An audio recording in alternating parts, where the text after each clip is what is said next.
Often the place that should be our refuge becomes hell on earth. Family blood doesn't always protect you. Sometimes it's what hurts the most. Good morning, my dears. This is Grandma Geraldine, with my 78 years well lived, my white hair carrying stories many wouldn't believe. I'm sitting here on my porch in rural Kentucky, holding my prayer beads, while the cicadas sing in the old oak trees in my backyard. Before I begin this difficult journey, I wanted to share a little secret with all of you. The team at Grandparents' Tales is doing a new giveaway of $500 just for those watching this video. Participating is very easy. Just subscribe to this channel, hit the notification bell, give this video a thumbs up, and comment which city you're watching from, how many children or grandchildren you have, or any information about yourself to enter this giveaway. I'm really looking forward to reading and learning where you all are watching from. Let's go back to 1957, when I was just 8 years old. I was born on a poor little farm in rural Kentucky, deep in Appalachia. Our house was made of rough-hewn logs, with a dirt floor, no electricity, and no running water.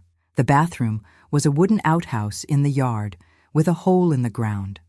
We bathed in a basin with water from the creek that ran nearby. There were many of us, my father, my mother, and 11 children. I was the second youngest. My father worked the land, planting corn, beans, and potatoes. Everything was for our own consumption. When there was extra, he sold it at the town market, which was 5 miles from our house. We walked there, carrying things in sacks on our backs. My mother worked as a washerwoman for the wealthier families in the area. She'd leave early with a bundle of clothes on her head and return at the end of the day. Despite all the hardship, I have some good memories from that time.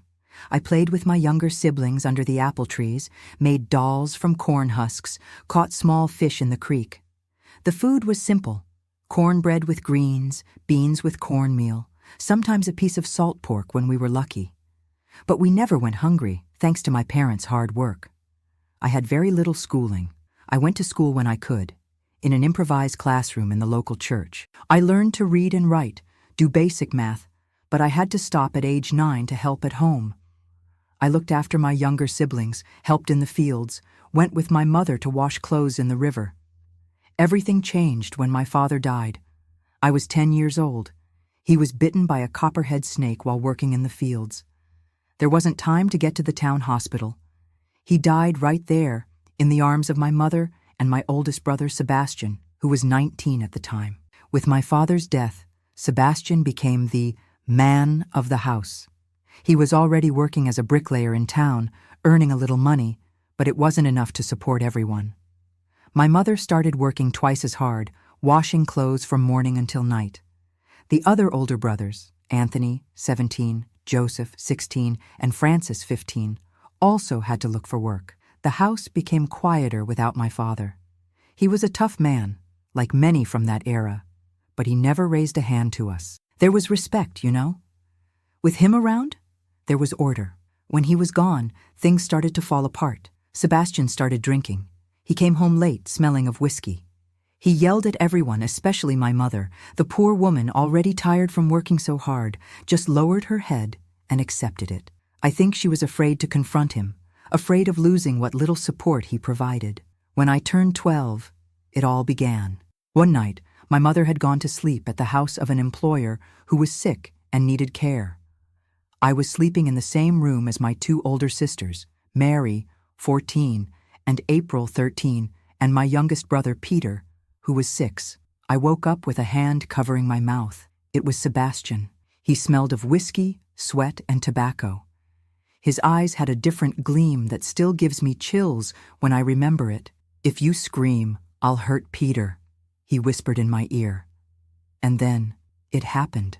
I won't go into details about what he did. You can imagine, a 12-year-old girl not really understanding what was happening. It hurt a lot. Not just my body, but my soul. When it was over, he said, "This stays between us. If you tell anyone, nobody will believe you, and I'll do worse." The next morning, I couldn't look my mother in the eyes when she returned. I felt shame, fear, confusion. I thought it was just that one time, that he was drunk, that he had done a bad thing but wouldn't repeat it. I was wrong. The following week it happened again, and then again. Always at night, always with the same threat, always with the same pain. After a few months, I noticed that my sister Mary was also acting strange. She cried for no reason, didn't want to be alone in the house. One day, I caught her secretly washing the sheets with bloodstains on them. That's when I understood it wasn't just happening to me. Sebastian was doing that to her too. I tried to talk to my mother once. I gathered my courage after a particularly painful night. "Mom, Sebastian is doing bad things to me at night," I said quietly while helping her hang the laundry. She stopped, looked at the horizon for what seemed like an eternity. Then she turned to me and said, "Better you than me, girl. That's just how men are. Learn to bear it in silence." Those words were like a knife to my heart. My own mother knew and wasn't going to do anything. Maybe out of fear. Maybe because she depended on the money he brought in. Maybe because she herself had gone through something similar. I'll never know for sure. Time passed, and the situation only got worse. When I was 13, Anthony, my second oldest brother, started doing the same thing. He must have seen what Sebastian was doing and thought he could too. Then it was Joseph's turn, and later Francis. By the time I was 14, I had been abused by 4 of my older brothers. Each one, when they started, would say the same thing.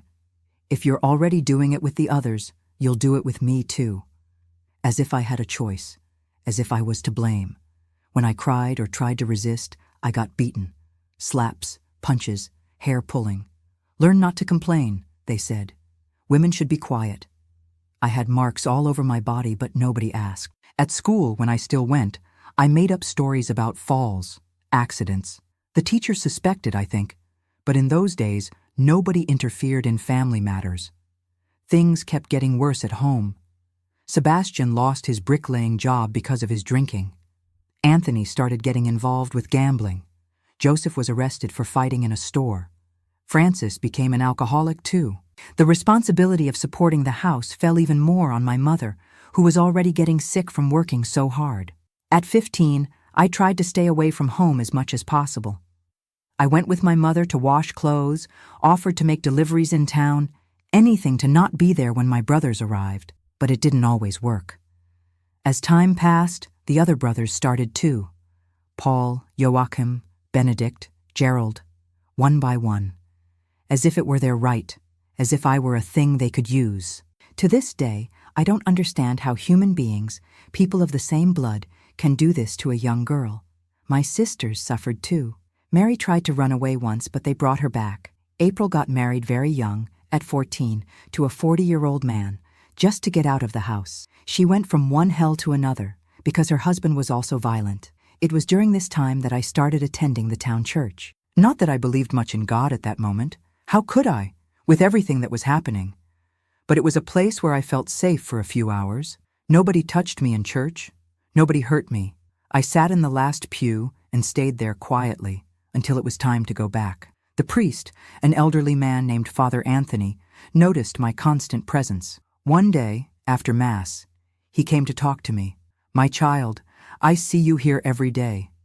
Is everything all right at home?" I almost told him everything. I almost screamed the whole truth. But the fear was greater. Fear of what my brothers would do if they knew I had spoken. So I just smiled and said everything was fine, that I just liked the peace of the church. At 16, my life was already an endless nightmare. Every day was the same. Work, suffer, cry in hiding, pray for a miracle that never came. That's when I realized that my period, which was never very regular, had been delayed for more than 2 months. My body was changing. My stomach, always skinny from so much deprivation, was starting to show a small bulge. I was pregnant. And the worst part? I had no idea who the father was. It could have been any of my 8 brothers who regularly abused me. I tried to hide it as long as I could. I wore loose clothes, tight bands around my stomach. But at 5 months, it became impossible to disguise. That's when my mother noticed. "You tramp!" she shouted, giving me a slap that knocked me to the floor. "Been offering yourself around? Now you're going to bring another mouth for us to feed?" I tried to explain that it wasn't my choice, that it was my own brother's. But she didn't want to hear. Maybe it was easier to blame me than to face the horrible truth about the sons she had raised. When my brothers found out, the reaction was even worse. Tramp! Hussy! Must have been fooling around with some man from town. None of them admitted what they did to me. In front of the others, they pretended disgust, indignation, as if it wasn't them who, in the quiet of night, came to my mattress. The abuse stopped during the pregnancy, at least. I think they were afraid of hurting the baby, or maybe the pregnant body didn't awaken the same interest, but the humiliations increased. It was as if I had committed the worst of sins, when in fact I was the greatest victim in that house. And so I spent the months of pregnancy, working hard even with my growing belly, eating the leftovers they gave me, sleeping in a corner of the kitchen because they no longer let me sleep in the room with the others. Alone, frightened, with a child growing inside me. A child who, despite everything, I began to love. The only person in the world who was truly mine. My God, how difficult it is to remember all this, but I need to tell it. I need you to know that these things happen, that there are hells inside houses that look normal from the outside. Perhaps my story will help someone who is going through something similar to seek help before it's too late. Oh, as I recall the things I experienced in that little log cabin, I realize that many people must be watching from very different places now.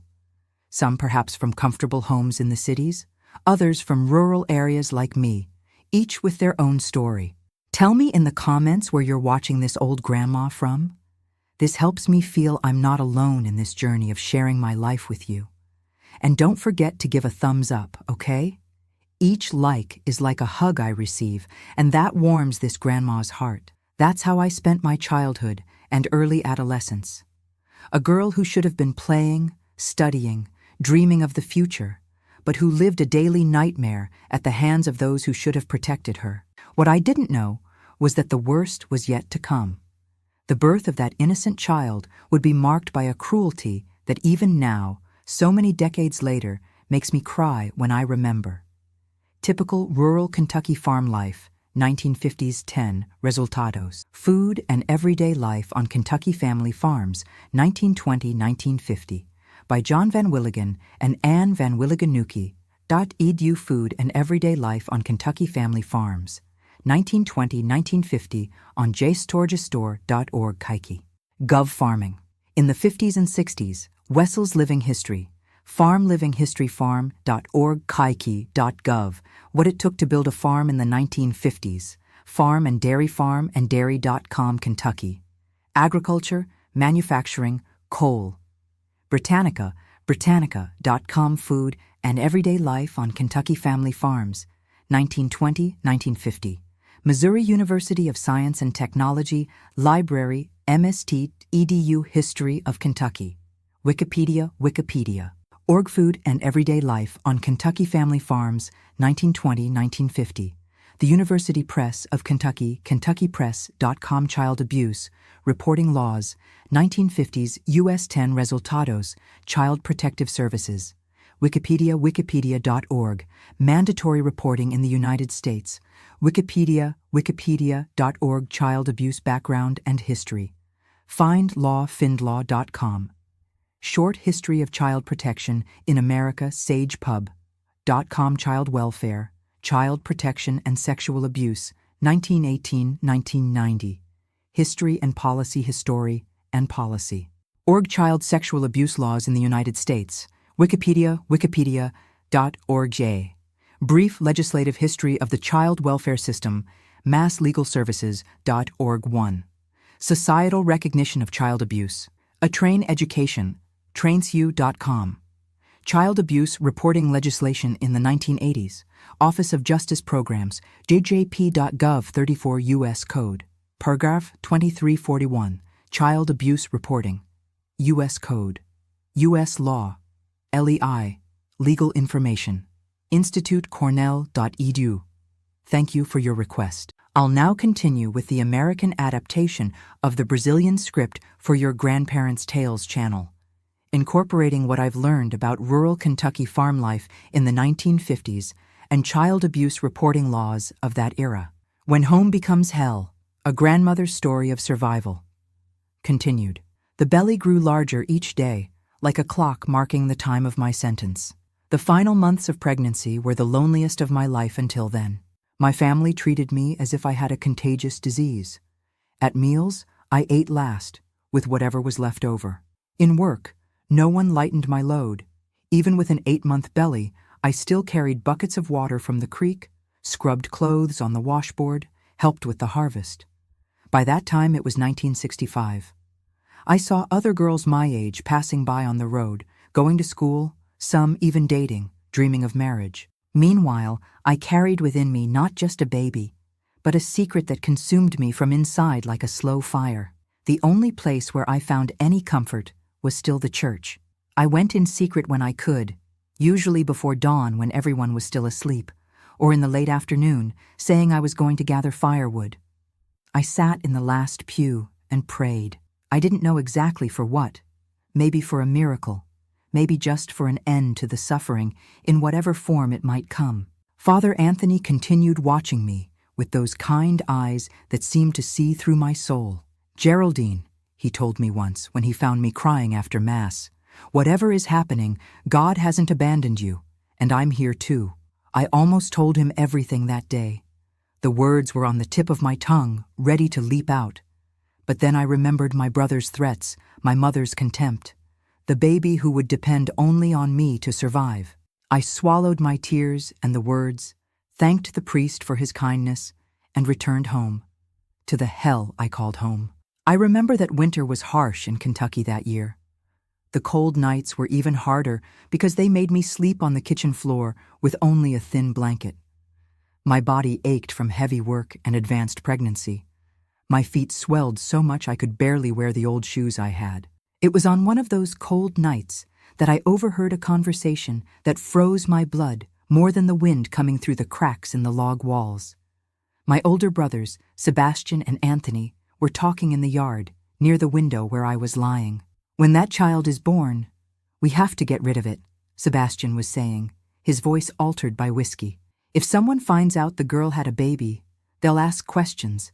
And if they discover what happened here, we can say it was born dead," suggested Anthony. "We bury it in the woods, and that's that." I hugged my belly tightly, as if I could protect my baby from those horrible words. At that moment, I made a decision. I would do anything to save this child. It was the only person in the world who was truly mine, the only one who hadn't hurt or betrayed me. Time was passing, and I tried to think of a plan. Run away? To where? With no money, no documents, no one to help me, how would I survive on the streets with a newborn? Ask the priest for help? What if my brothers found out and carried out their threats before I could get out of there? I started hiding small things. A piece of bread here, a few coins there, a change of clothes. I was preparing as best I could for the moment when the baby would be born, and I would need to protect it, even though I had no idea how I would do that. My mother, during this time, seemed to have aged 20 years. The hard work, the poverty, the troublesome sons, all of this had drained her strength and even her humanity. She looked at me as if I were a stranger, not the girl she had given birth to. Sometimes she would take her rosary and mutter prayers, looking at my belly with a mixture of disgust and resignation. "You'll give birth in the shed when the time comes," she said dryly one night, as I moaned with back pain. "I don't want blood and filth inside the house." Those words hit me like a slap. Give birth in the shed, like an animal? Was that what I was worth to her? But I had no choice, no voice to protest. I just nodded and swallowed one more humiliation. The days went by, and I felt the moment approaching. The baby moved more and more, as if it too was anxious to leave that place. Or maybe it sensed my fear, my anguish, and was trying to comfort me in the only way it could. One night, I woke up with a different pain. Stronger, deeper, as if something was tearing my body from the inside. I tried not to scream, not to draw attention. I got up with difficulty and went out to the yard. The moon was full, lighting the way to the abandoned shed. The pigs had been sold months before, when money got even tighter.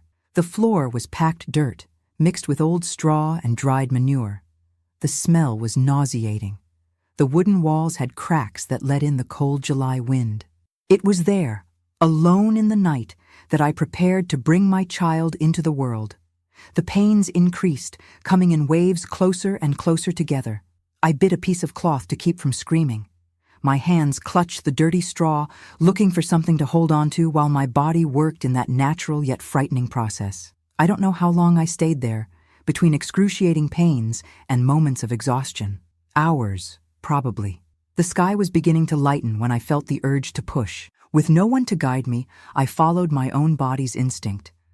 And then, in a moment of indescribable pain, followed by sudden relief, my baby slipped into the world, into that filthy shed, into that life that I didn't know how to protect. It was a girl, small, red, covered with that whitish substance that babies bring when they're born, and most importantly, she was alive.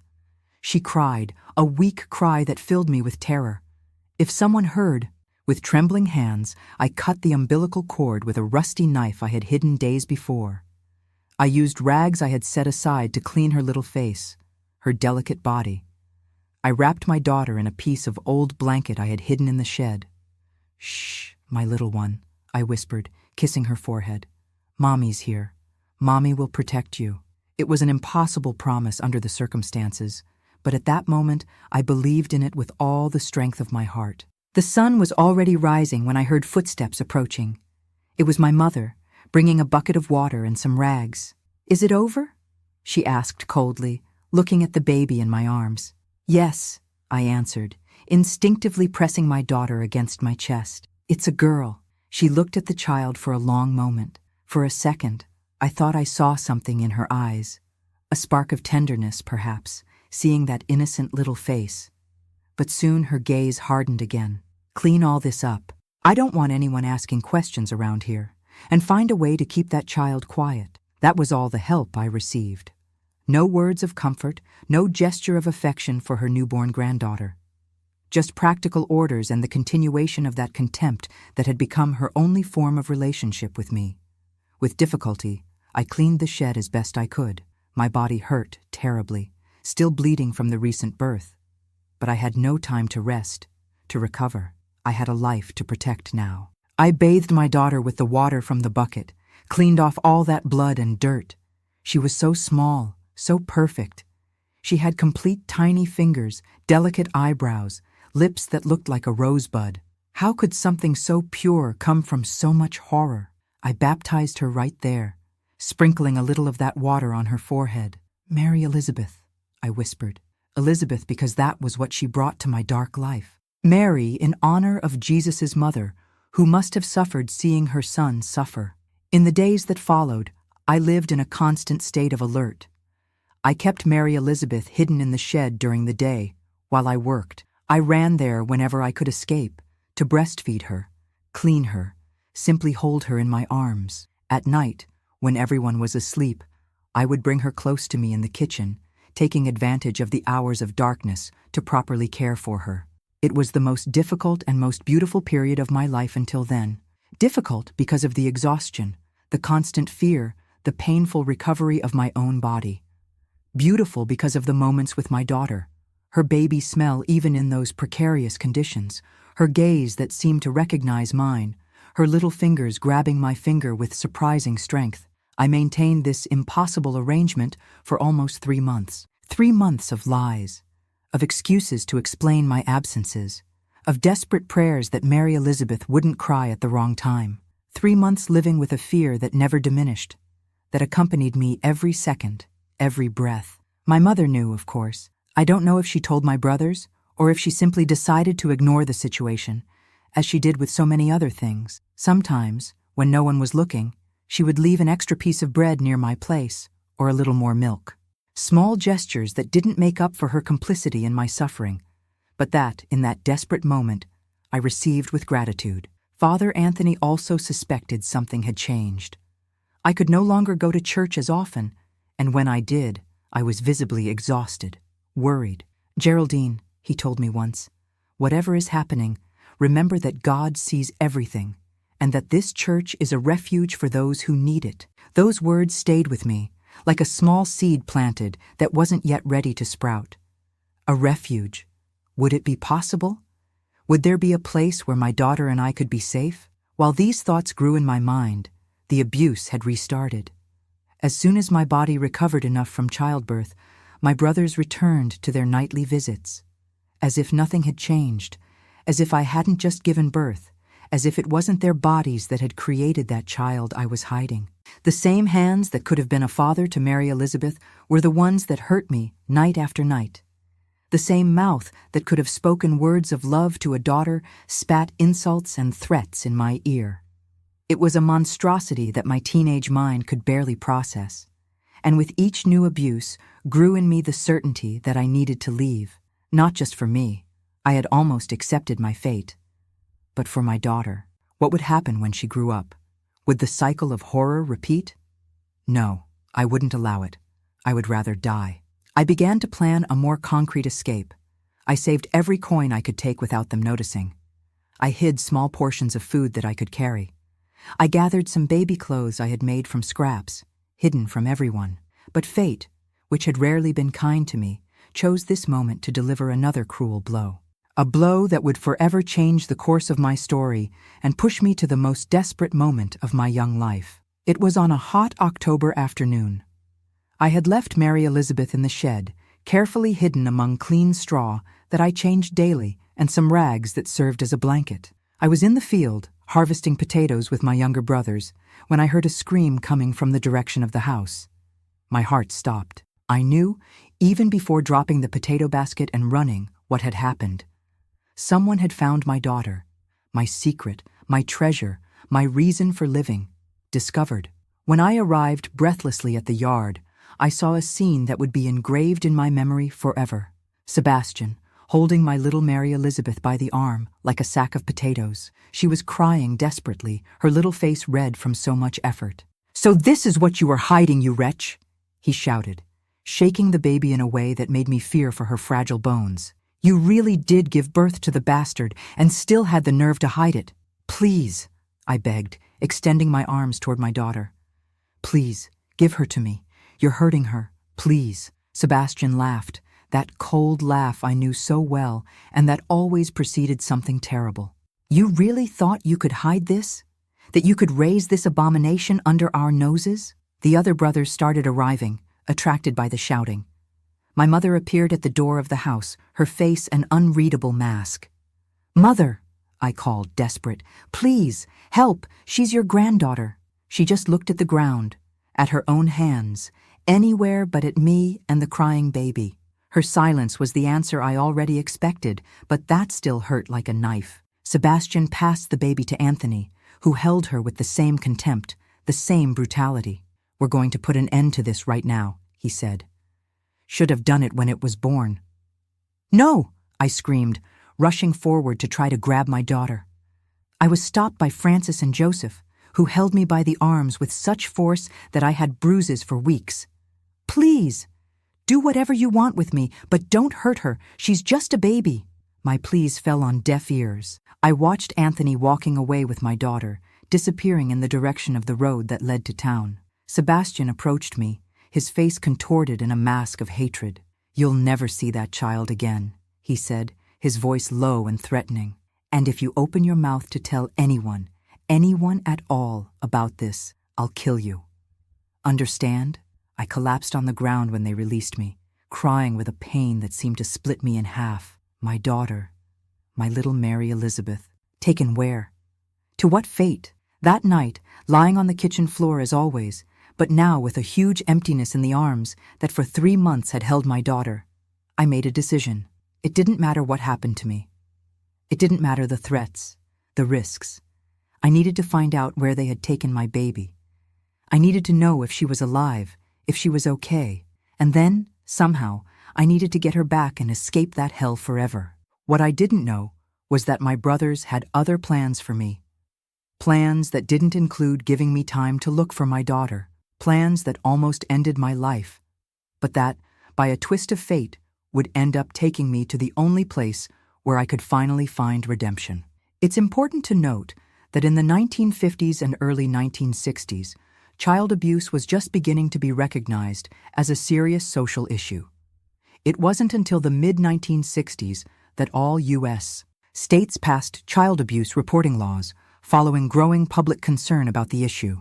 Child Protective Services, Wikipedia prior to 1974, when the Federal Child Abuse Prevention and Treatment Act was passed, There were no comprehensive federal laws addressing child protective services. Mandatory reporting in the United States. Wikipedia. During this era, poor coordination among social workers, welfare charities, and doctors meant that most child sexual abuse went undetected, and when cases did come to light, the response was often inadequate. Child Welfare, Child Protection, and Sexual Abuse, 1918–1990, History and Policy. The days following my Mary Elizabeth's disappearance were the darkest of my existence. I woke every morning with that pain that only a mother separated from her child knows.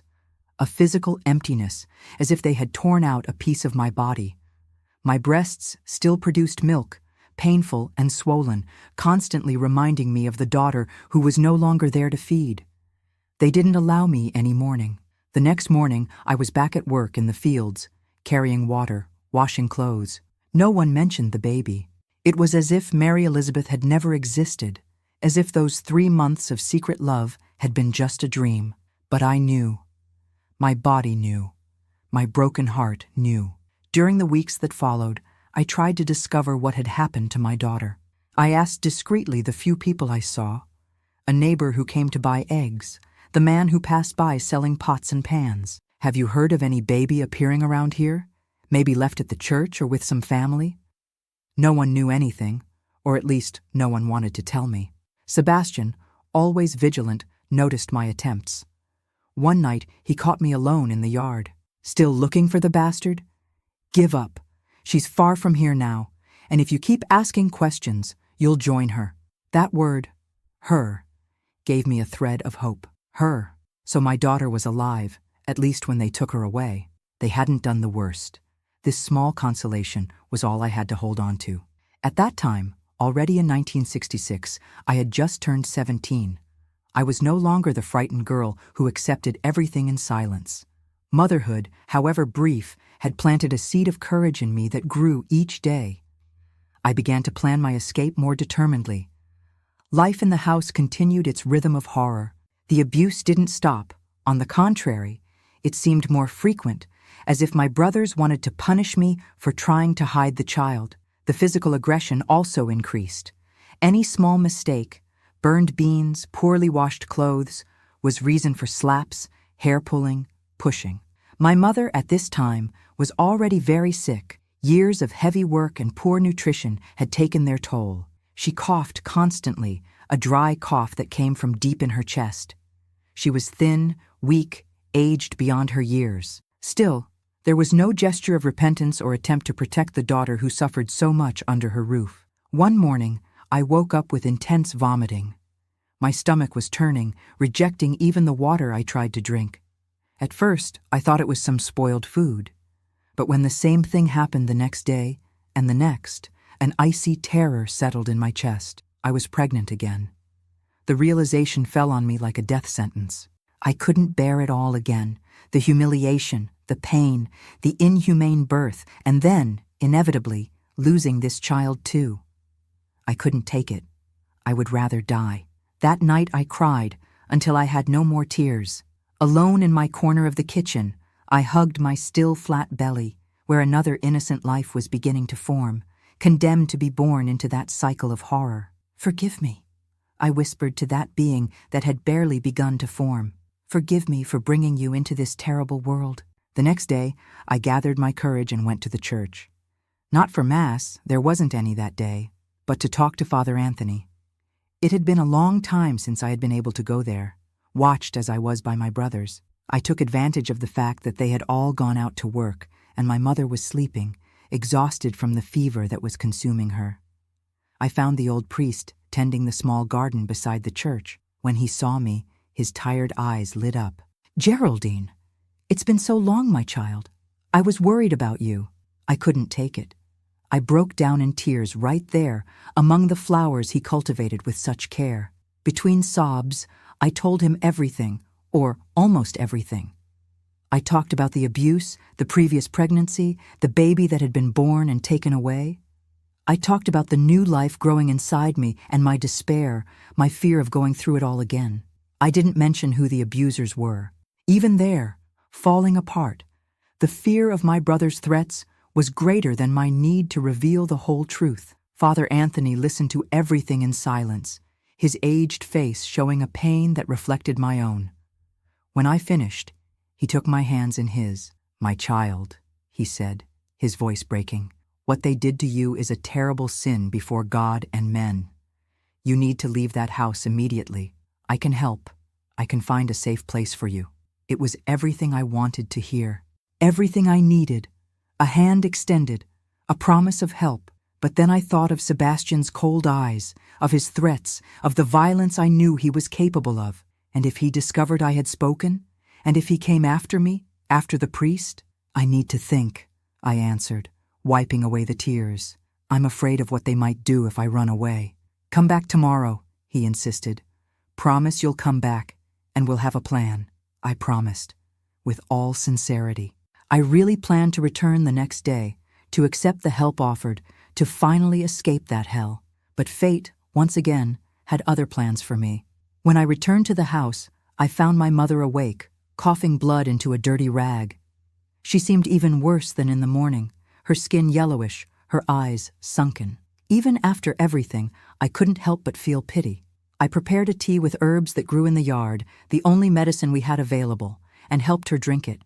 For a moment, while holding that fragile woman who had once been strong, I thought about telling her about my new pregnancy, about my escape plans. Maybe, faced with death that was clearly approaching, she would find in herself some remnant of maternal love, some desire to protect me, even if belatedly.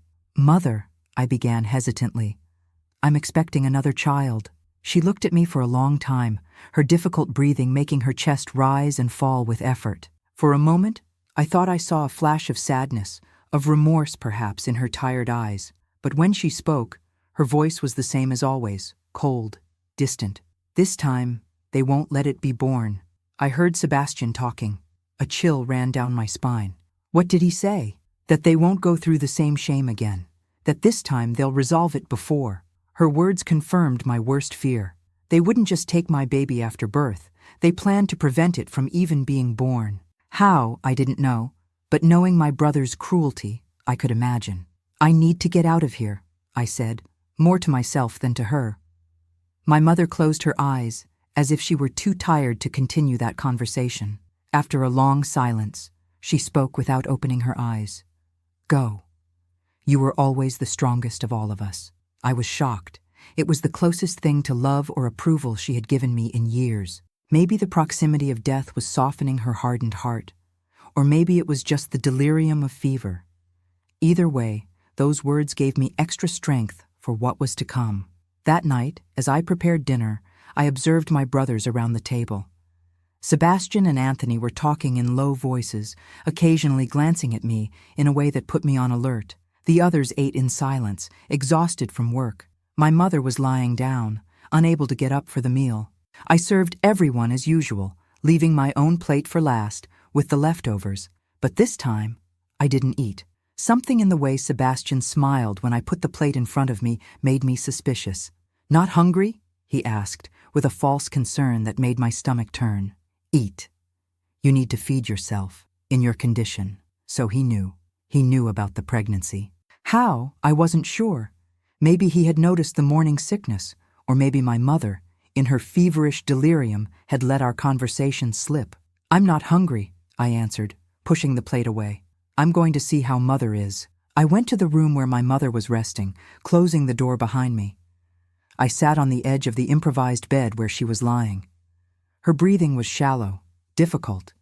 She didn't open her eyes when I entered. It was then that I heard the laughter coming from the kitchen. Laughter from someone who knows they've set a successful trap. And I understood, with crystal clarity, what they had done. The plate, my plate of food. They had put something in it. Poison, probably. The same we used to kill the rats that infested the barn. They were trying to kill me. Kill me and the baby I was carrying. A wave of nausea hit me, but this time it wasn't from the pregnancy. It was pure terror. If I had eaten that food, if I hadn't suspected, there was no more time to lose. I couldn't wait until the next day to meet the priest, to elaborate a careful plan. I had to leave that house that very night, or I wouldn't live to see the sunrise. I waited until everyone was sleeping, the heavy snoring of Sebastian, the lighter breathing of the others. I got up silently from my corner in the kitchen. I already had everything planned in my head.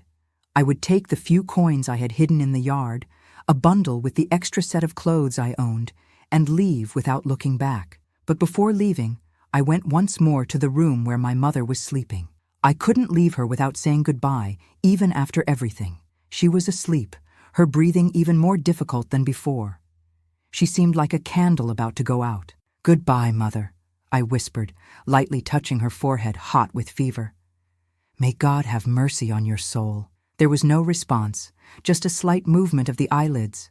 It was enough. I left the room silently, took my few hidden things, and walked to the front door. It was when I heard a sound behind me. A creak of floorboard, a contained breath. I turned quickly and saw Sebastian standing there, his eyes shining in the darkness like those of a predator animal. "Going somewhere, little sister?" he asked, his voice slurred from the whiskey he had drunk earlier. My heart raced. I clutched the bundle of clothes against my chest as if that piece of cloth could protect me.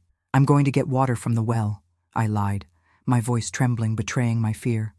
"With your things? In the middle of the night?" He laughed, a sound that froze my blood. "I don't think so. I think you're trying to run away, and that I can't allow." He advanced toward me, his hands extended like claws. I didn't think, I just reacted. I turned and ran to the door, pushing it with all the strength I had. The cold night air hit my face when I went out to the yard, running toward the road. I heard Sebastian behind me, cursing, threatening. I ran like I had never run in my life, driven by pure terror and the certainty that, if he caught me, it would be my end. My bare feet hit the hard earth of the road, hurting on the stones, on the fallen branches. The darkness was almost complete, only the waning moon providing a little light to guide my desperate steps. Behind me, the steps and shouts of Sebastian seemed to be getting more distant. I ran until my lungs burned, until my legs trembled from exhaustion. When I finally stopped, leaning on a tree at the side of the road, I realized I couldn't hear anything behind me anymore. I had managed it. I had escaped. But where to go now? The nearest town was miles away. The church of Father Anthony was in the opposite direction, and I didn't dare go back. Sebastian would certainly be looking for me, maybe had already woken the other brothers to help in the search. I decided to continue on the road, in the direction of the town. It was my only chance. I walked all night, stopping only to rest briefly when my legs would no longer support me. When the sun began to rise, I was already on the outskirts of Lexington. It was a small town, but for me, who rarely left the rural area, it seemed enormous and intimidating. The stone streets, the clustered houses, the people beginning to go out to work, everything gave me a feeling of disorientation and fear. I didn't know anyone there. I had nowhere to go, nothing to eat. The few coins I had brought with me would barely buy a loaf of bread. And I was beginning to feel a strange pain in my belly, not like the nausea of pregnancy, but something deeper, more worrying. When I looked down, I saw bloodstains on my skirt, a dark blood, different from menstruation. With horror, I understood what was happening. I was losing the baby. Maybe from the effort of the escape, maybe from some remnant of poison that I might have ingested without realizing, or maybe simply because that little life, like the previous one, was not destined to live in this cruel world. I sat on the sidewalk of a side street, less busy, and cried silently. For the physical pains, yes, but mainly for the loss of another child that I wouldn't even get to know. For the life I had left behind, as terrible as it was. For the fear of the unknown future that awaited me. It was there, hunched over in pain on a sidewalk in Lexington, bleeding the life that was leaving from inside me, that I saw a church across the street. Not the small chapel of the village that I knew, but a larger, more imposing church. A place that, instinctively, seemed safe to me. With effort, I got up and crossed the street, stumbling. I climbed the few steps that led to the entrance and pushed the heavy wooden door. The interior was cool and silent, illuminated only by a few candles and the light that came in through the colored glass windows. I advanced down the central aisle between the empty pews. The altar seemed distant, almost unreachable in my state of weakness, but I continued, one step after another, guided by some force that I couldn't explain. When I got close to the altar, my legs finally gave way. I fell to my knees, my hands clutching the railing that separated the nave from the presbytery. The pain in my belly was now unbearable, and I could feel the warm blood flowing down my legs, staining the stone floor beneath me. "Help me," I whispered, not knowing exactly if I was speaking to God, to the saints whose images watched me from the walls, or simply to whoever might hear. "Please help me." And then darkness enveloped me, merciful in its promise of an end to the pain. The last thing I saw was a figure approaching quickly, a woman in a black and white habit, her face expressing alarm and compassion. A nun. An angel, I thought as my consciousness faded. An angel sent to take me to heaven, or perhaps, just perhaps, to save me. When I opened my eyes again, I didn't recognize where I was. A white ceiling, light walls, clean sheets under my aching body. For a moment, I thought I had died and arrived in heaven. So different it was from that hell I called home. But the pain I felt was too real for paradise. I tried to sit up, but a gentle hand touched my shoulder, stopping me. It was the same nun I had seen before fainting, a middle-aged woman with a serene face framed by the black and white habit. "Stay lying down, my child," she said with a calm voice. "You lost a lot of blood." Gradually, the memories came back. The desperate escape in the night, the blood, the church, and with the memories came the realization. The baby. Instinctively, I put my hands on my belly, now empty and painful. "The baby?" I asked, although I already knew the answer. The nun made the sign of the cross and shook her head. "I'm sorry. We couldn't save it." I closed my eyes, letting the tears flow silently. Another child lost. Another life that didn't resist the horror of my existence. A part of me felt relief. That child wouldn't suffer what I suffered, wouldn't be born into that environment of violence and perversion. But another part cried for the loss, for what could have been in other circumstances. I stayed in that improvised infirmary inside the convent for 2 weeks. I found out later that I had been found by Sister Grace, who called the town doctor immediately. He diagnosed a spontaneous miscarriage, probably caused by extreme stress and physical effort. My body was weak, malnourished, covered with old and new bruises, silent evidence of the life I had left behind. The nuns took care of me with a gentleness I had never known before. They fed me, cleaned my wounds, provided clean clothes. More importantly, they didn't judge me, didn't bombard me with questions I wasn't ready to answer. It was only when I began to regain my strength that Sister Grace sat beside my bed and asked, with that serene voice that would become so familiar to me in the years that followed, "Do you want to tell us what happened, my child? Who did this to you?" The words came like a flood after a long drought. I told everything. The years of abuse, the first pregnancy, the birth in the shed, my daughter torn from my arms, the second pregnancy, the attempted poisoning, the desperate escape. I spoke nonstop, as if each word expelled from my body was a poison being drained. Sister Grace listened to everything in silence, just holding my hand, her eyes filling with tears as my story unfolded. When I finished, exhausted and empty, she did something that no one had ever done. She hugged me. A firm, maternal hug that said more than any word could. "You're safe now," she said finally. "No one will hurt you here." I believed her. Perhaps for the first time in my life, I felt I could trust another human being. In the days that followed, other decisions needed to be made. The Mother Superior of the convent, an elderly lady called Sister Agnes, came to talk to me about what I wanted to do next. "We can help you find work in town, perhaps as a maid in some family home," she offered. "Or if you prefer, you can stay with us longer, helping with the convent tasks while you recover completely." The idea of leaving that refuge, of facing the world out there where my brothers could find me, caused me panic. "Can I stay?" I asked, almost begging. "I'll do any work. I don't mind if it's hard. I just don't want to go back. There." The Mother Superior nodded, understanding. "You can stay as long as you need. We all have our own path to healing." That's how I began my new life at St. Mary's Convent in Lexington.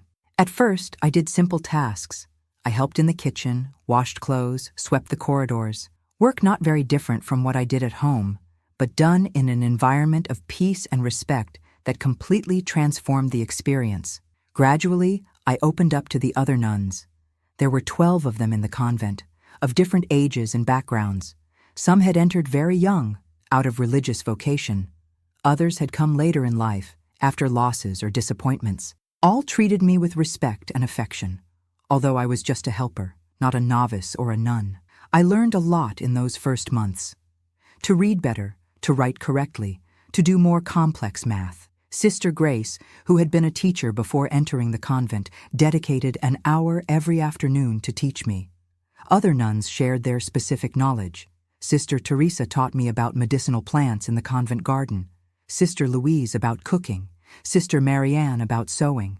But the most important learning wasn't in books or practical skills.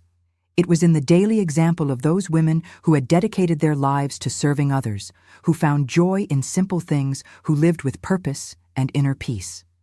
About 6 months after my arrival, I received news that I didn't know how to process. Sister Grace called me to the small room where the Mother Superior received visitors. There was a man I vaguely recognized, the milk seller who sometimes passed by my parents' farm. "Your mother passed away, girl," he said, taking off his hat as a sign of respect. "It's been 2 weeks already. Pneumonia," they said.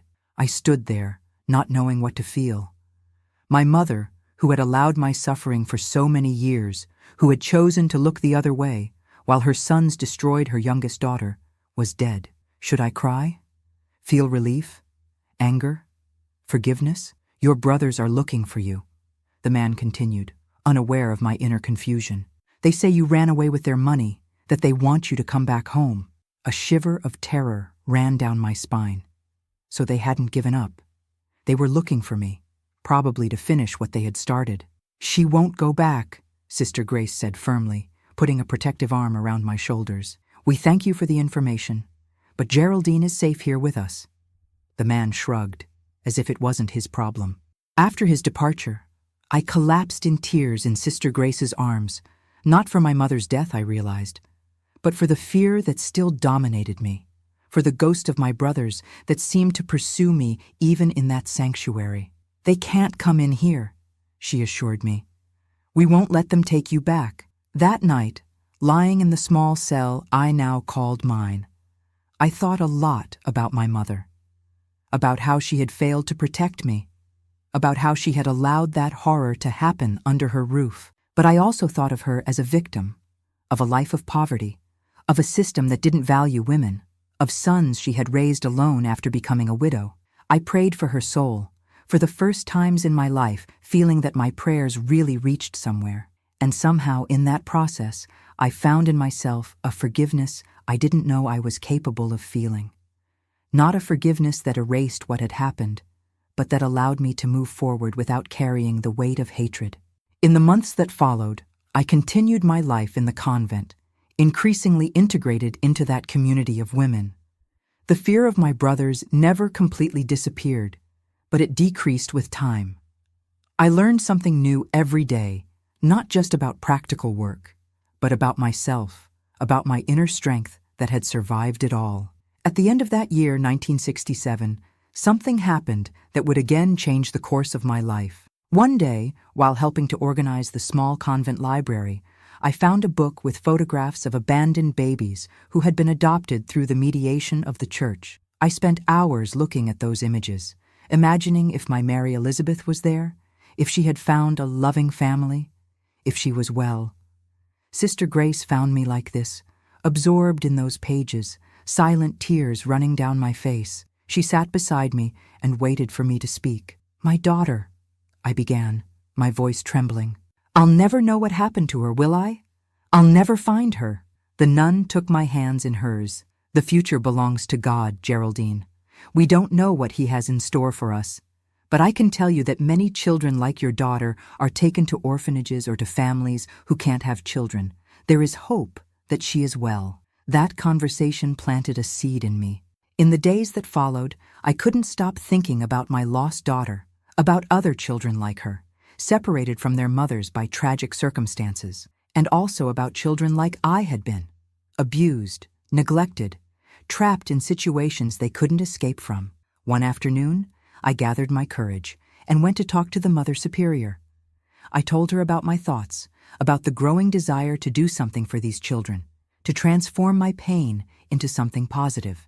I want to help children who suffered like me, I said, surprising myself with my own determination. I want them to know they're not alone, that there's hope, that they can survive and find peace, like I found here. The Mother Superior looked at me for a long moment, as if seeing beyond the hurt young woman who had arrived at the convent almost dying. Finally she smiled, a rare smile that illuminated her austere face. Perhaps that's the reason God brought you to us, Geraldine. To heal yourself, and then help heal others. In the months that followed, with the blessing of the Mother Superior, I began to work a few hours a week at the orphanage run by the nuns in Lexington. It was work that broke my heart and healed it at the same time. Each abandoned child reminded me of my own lost daughter. Each mark of abuse I saw on their small bodies transported me back to my own suffering.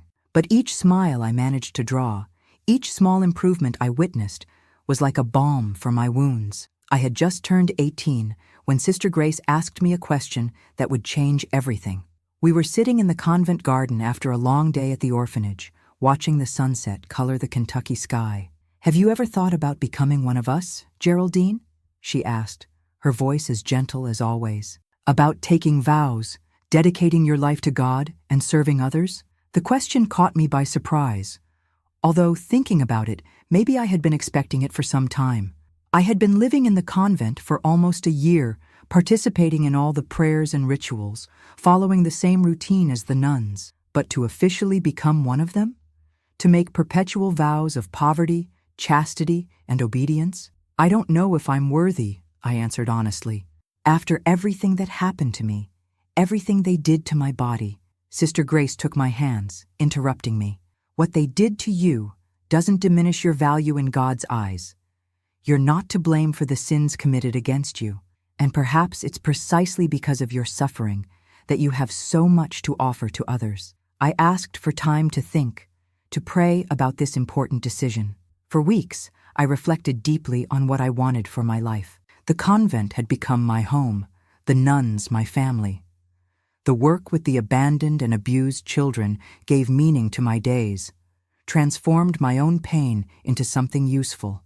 But there was also that part of me that still dreamed of finding my daughter one day, that wondered if I could have a normal family, a life outside those walls, a life that, at 18 years old, was theoretically still all ahead of me. In the end, it was an unexpected visit that sealed my decision. It was a Sunday afternoon when one of the novices came to call me, saying there was a man asking for me at the entrance. My heart immediately raced, the familiar fear taking over me. Could it be one of my brothers? Had they finally found me?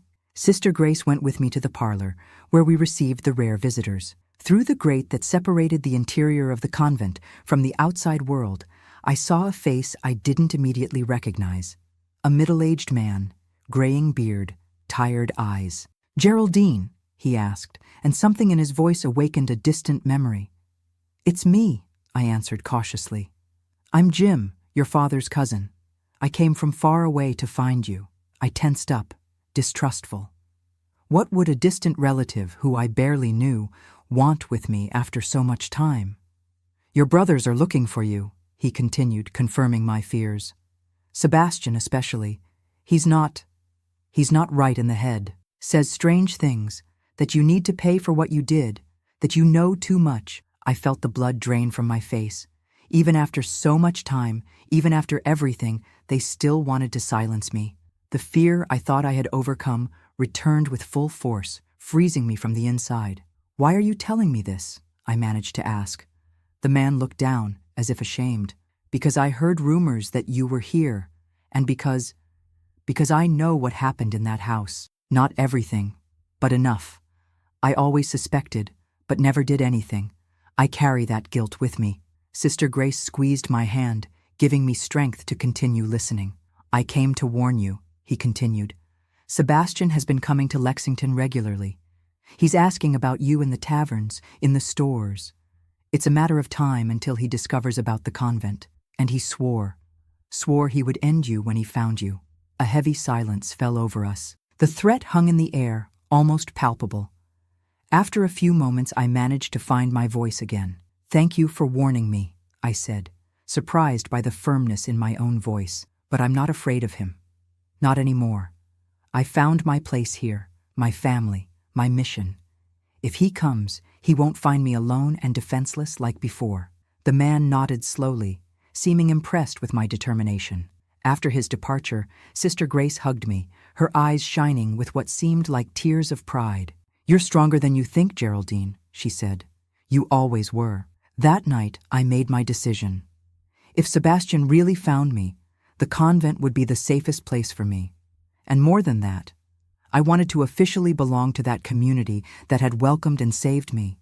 I wanted to dedicate my life to doing for others what they had done for me.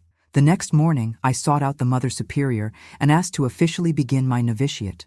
The path to becoming a nun would be long, 2 years as a postulant, then the novitiate, and finally the vows. But I was determined to follow this path, to completely transform the abused and broken girl who had fled barefoot on an October night into a strong woman dedicated to serving and protecting the most vulnerable. I never knew if Sebastian ever found me. Maybe he gave up. Maybe he was prevented by the protection the convent offered me.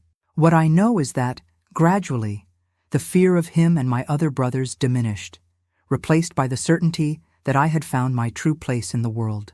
In 1969, at 19 years old, I made my first vows, officially becoming a novice.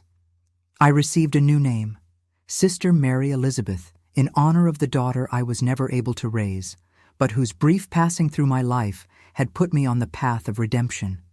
It was my way of keeping her alive, of honoring what we had shared in those few months. The following years were of growth, learning, and service. I continued working at the orphanage, now with more responsibilities.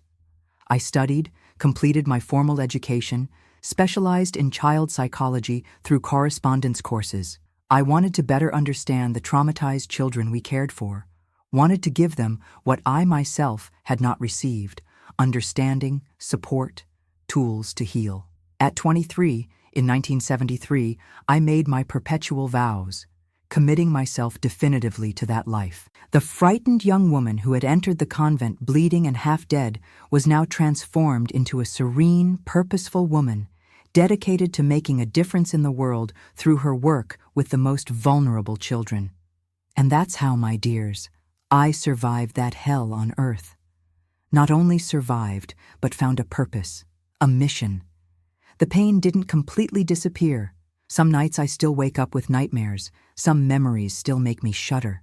But I learned to live with them, to use them as fuel for my work, for my dedication to children who, like I once was, desperately need someone who believes in them, who protects them, who shows them there is hope beyond suffering.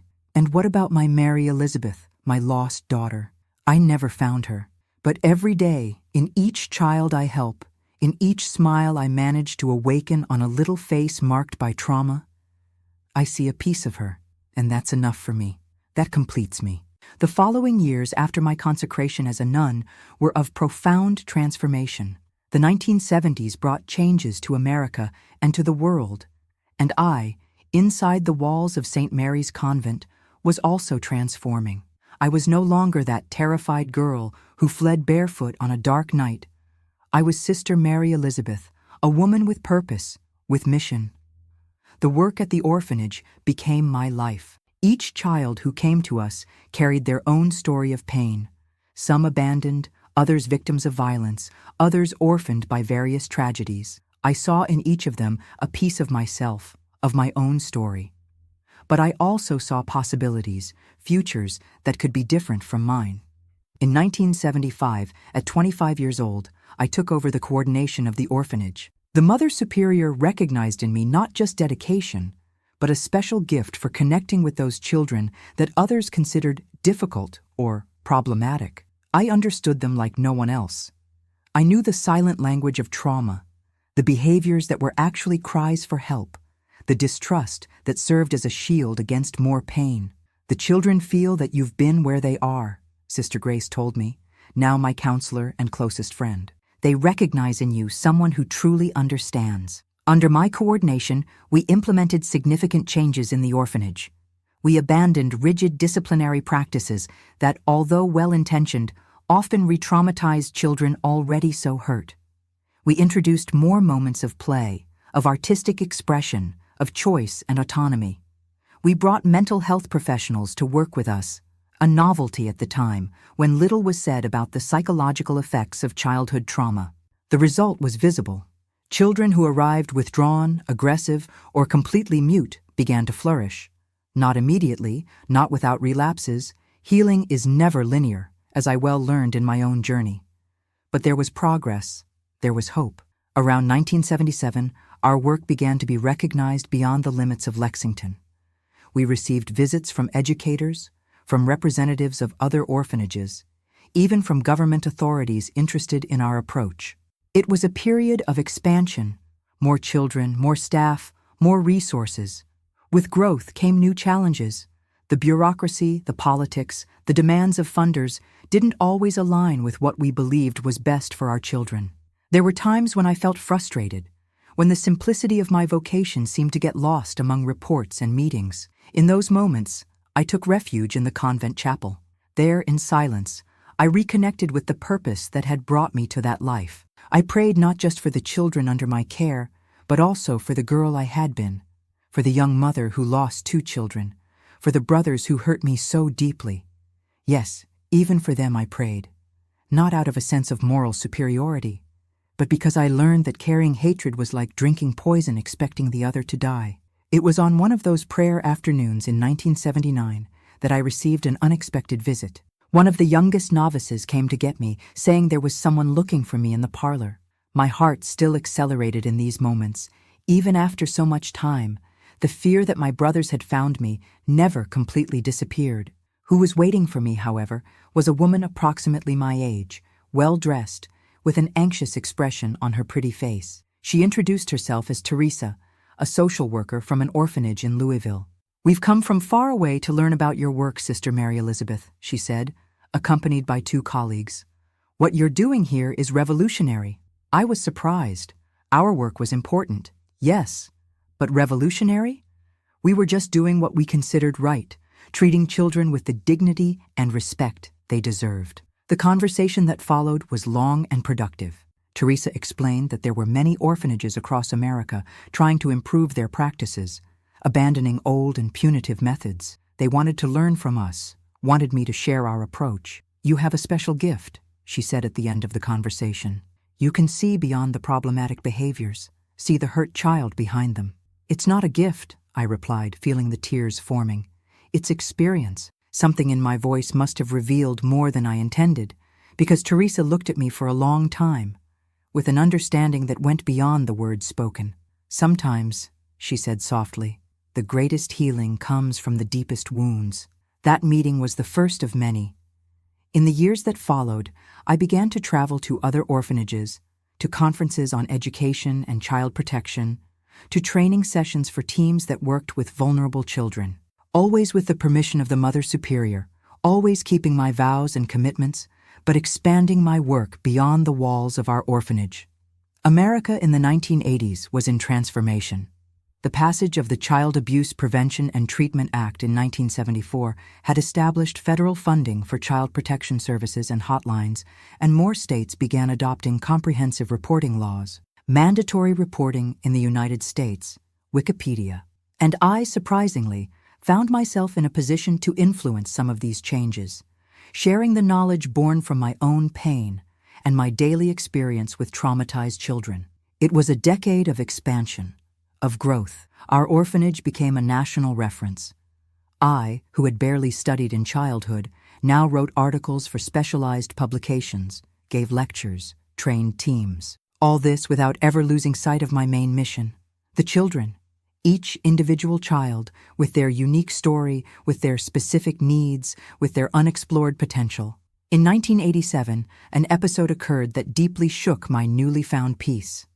I was returning from a trip to Chicago, where I had participated in a conference on adoption, when I saw a familiar face at the bus station in Louisville.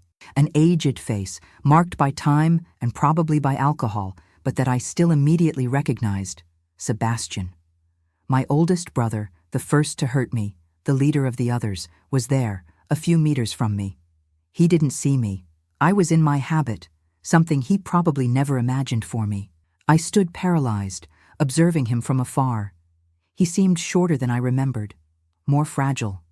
He was poorly dressed, dirty, staggering slightly.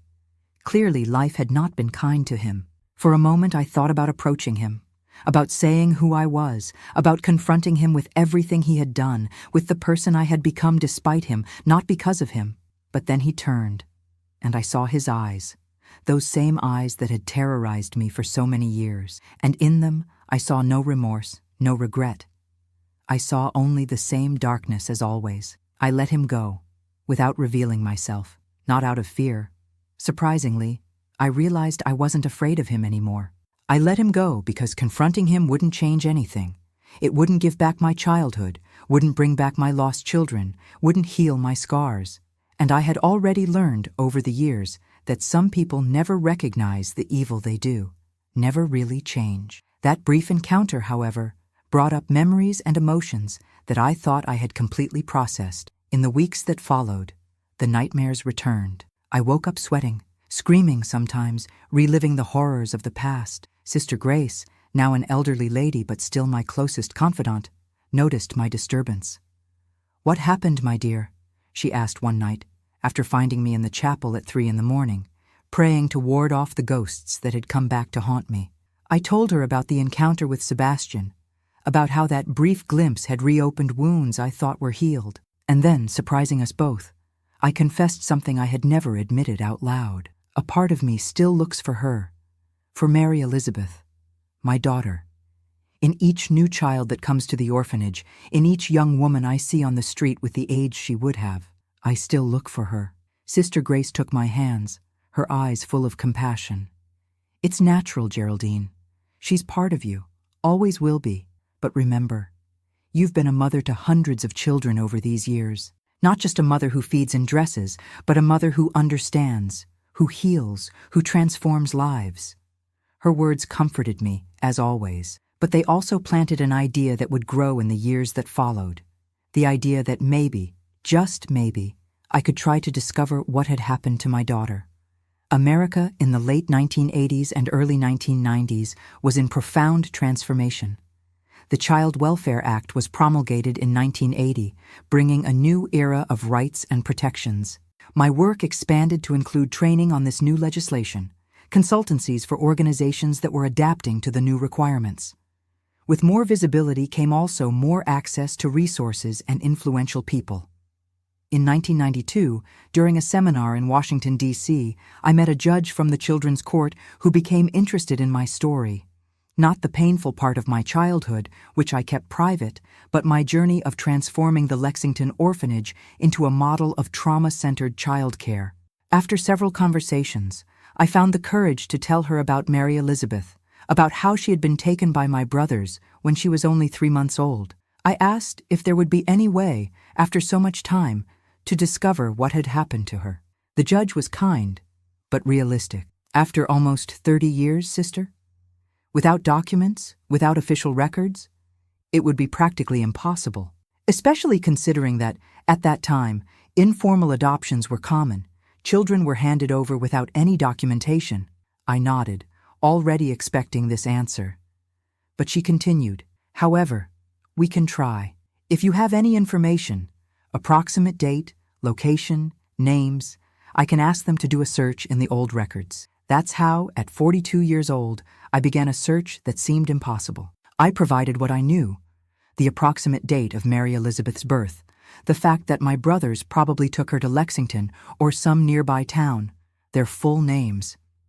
It was very little, I knew that, and the chances of finding any information after so much time were minimal. Months passed without news. Life continued, the work at the orphanage, the trips to share our methodology, the daily prayers that maintained my inner balance. I had almost forgotten about the search when I received a letter from the judge. I opened it with trembling hands, my heart racing. But the content, although gentle, confirmed what I already knew in my heart. There were no records. No child with that approximate birth date had been formally adopted or institutionalized in the region. If Mary Elizabeth had survived, and I prayed every night that she had, her whereabouts were a mystery that would probably never be solved. The letter ended with words of consolation. The work that you do has transformed the lives of so many children. Perhaps that is the greater purpose that emerged from your pain, not to find one child, but to save hundreds. I cried reading those words, but they weren't just tears of sadness. There was also gratitude for having survived, for having found a purpose, for all the children I had helped over the years. And there was acceptance that some questions wouldn't have answers in this life, that some cycles wouldn't close in the way I wanted. The 1990s continued to bring changes for me and for America. Our orphanage transformed into a broader welcome center, offering not just housing for abandoned children, but also support for families in crisis, programs to prevent abandonment, preparation for adoption. In 1997, at 47 years old, I received an invitation I would never have imagined to participate in a national commission on the rights of children and adolescents. I, who had started my life as an abused girl on a poor farm in rural Kentucky, was now helping to shape policies that would protect other children from suffering the same fate. It was also during this time that I began to feel the need to share my story more broadly. Not the complete story. Some parts were too painful, too private. But the journey of overcoming, of transformation, of finding purpose through pain. I began to give lectures not just about childcare techniques, but about resilience, about healing, about how to build something meaningful from the most difficult experiences. You should write a book, suggested a young nun after one of these lectures. Your story could help so many people. The idea scared me initially. Put those memories on paper, expose myself that way. But the more I thought about it, the more I saw the potential to reach people who would never attend my lectures, who would never come to our center. I began writing in 1999 at 49 years old. It wasn't easy. Many nights I had to stop, overwhelmed by the memories that resurfaced. Other times, the words flowed like a dammed river finally released. Sister Grace, now quite elderly but still lucid, was my first reader, my greatest encourager. The book, titled From Darkness to Light, A Journey of Healing and Redemption, was published in 2001.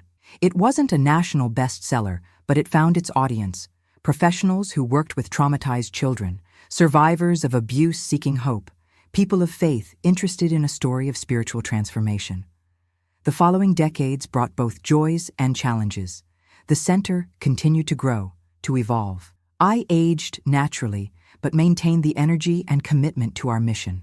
Sister Grace left us in 2005, at 92 years old, a loss I felt deeply, for she had truly been my spiritual mother, the person who guided me from despair to healing. In 2010, at 60 years old, I faced my own health challenge, breast cancer, that required surgery and exhausting treatments. It was a difficult period, which forced me to slow down, to accept help, to allow myself to be cared for instead of always caring for others. But it was also a period of deep reflection, of gratitude for the life I had lived, for the thousands of children I had helped. I overcame cancer and returned to work, although at a less intense pace. I took on a more advisory role, guiding the new generation of professionals who now led the center.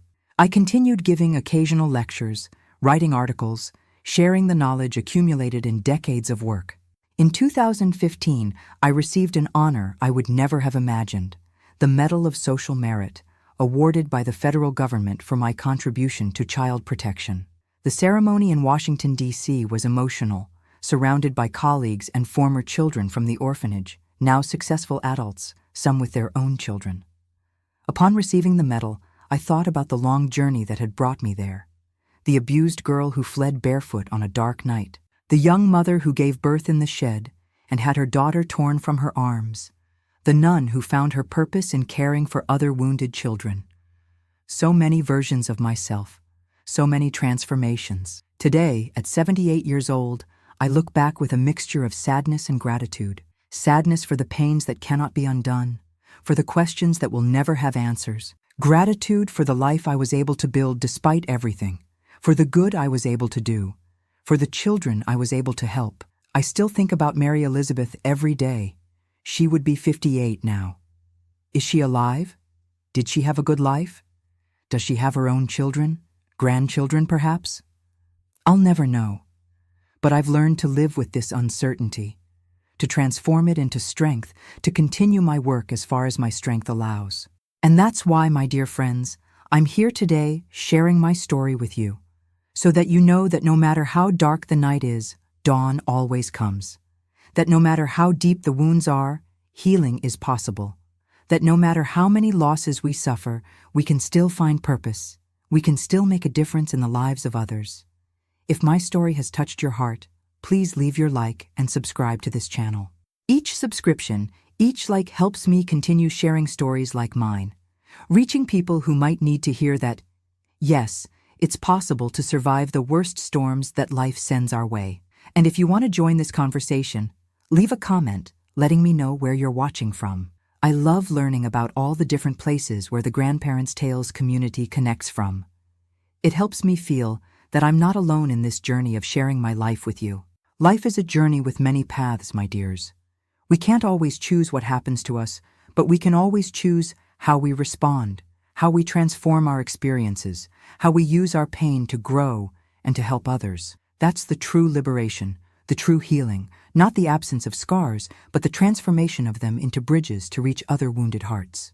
A loving embrace from this grandma who learned, the hardest way, that our greatest strength usually reveals itself precisely in the moments when we think we have no strength at all.